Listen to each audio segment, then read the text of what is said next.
ជួស្ដីបាទពីចំការមនឆេនរីលក់ពូជមនបាទនេះនាំបងប្អូនមកមើលចំការមនដែលក្រោយឲ្យផ្លែរួចបាទ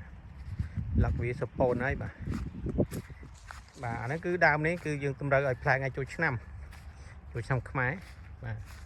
តែជាខ្ទងពាក់កណ្ដាលខែ2ឬចុងខែ2បានខែកុម្ភៈ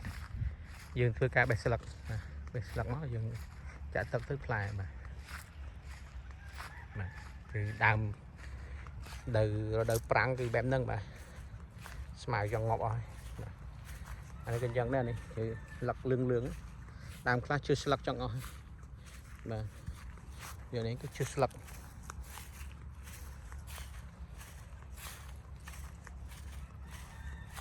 បាទដើមខាងក្រោយគឺយើងកំពុងតែធ្វើការឲ្យផ្លែលាស់ត្រួយហើយបាទតែផ្លែអត់ទៅច្រើនទេដោយសារតែដើមទូចដែរបាទដើមទូចផ្លែតិចដែរបាទដើមធំផ្លែច្រើនបាទហើយយើងធ្វើការស្រោចទឹកងាចបាទនេះលាស់ចេញផ្លែបាទ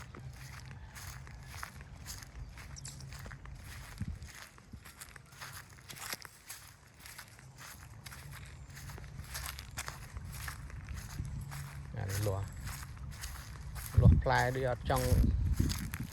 ចេញទេវាដោយសារតែវាក្តៅពេកផងហើយខែប្រាំងមិនដូចខែនេះទេបាទអត់ចង់ចេញ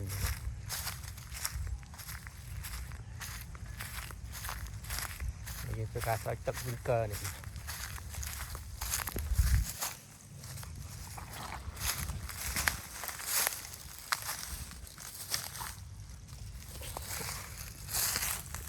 ទឹកវិងកើông có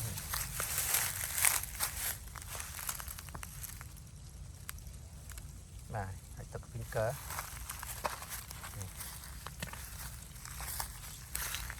chúng tôiធ្វើការចាក់ទឹកព្រឹកនេះបាទដោយសារតែ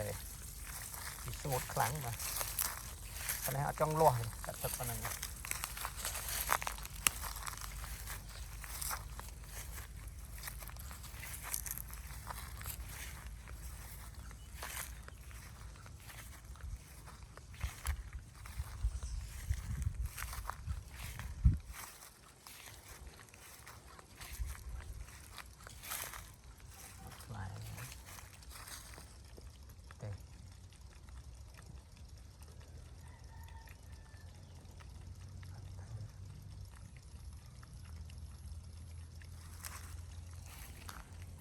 បាទអរគុណច្រើន